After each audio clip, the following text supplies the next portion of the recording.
Un homme a été ciblé par les enquêteurs. Tout laisse à penser qu'il pourrait être impliqué dans la disparition du petit Émile, qui est introuvable au Verney depuis le 8 juillet 2023.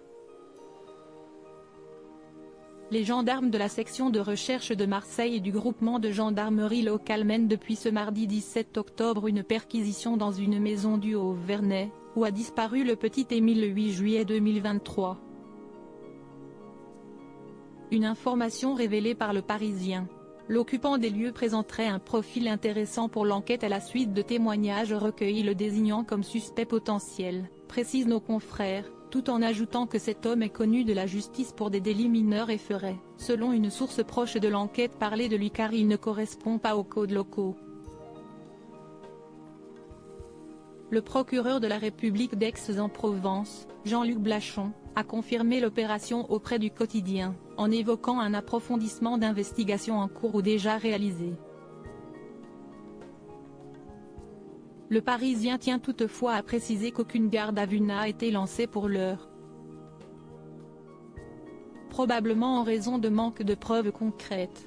Dans la foulée, LCI-TF1 a fourni des informations sur l'issue de cette perquisition qui n'a rien donné. Selon leurs sources, cette perquisition a été menée avec 5 chiens et 2 télépilotes de drones notamment. Elle avait pour objectif d'obtenir des vérifications complémentaires. Des recherches qui n'ont malheureusement pas permis d'obtenir de nouveaux éléments dans l'enquête.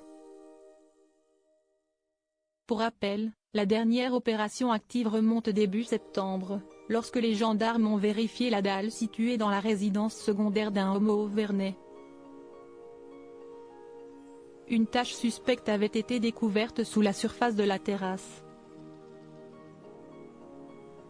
Il ne s'agissait finalement que d'une couche de placo qui ne dissimulait rien de notable. Enfin, des explications ? Depuis l'ouverture d'une information judiciaire par le parquet d'Aix-en-Provence pour enlèvement et séquestration, cette affaire s'est muée en une enquête criminelle de grande ampleur.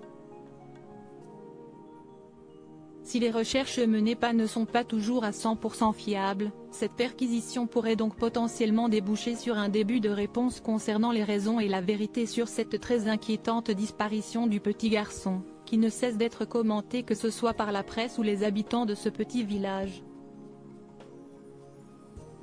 On imagine également que ses parents s'impatientent de connaître enfin la vérité, afin de pouvoir faire leur deuil et tenter tant bien que mal de tourner la page. Ils ont également sans doute toujours l'espoir de retrouver leur fils, même si celui-ci s'amenuise de jour en jour.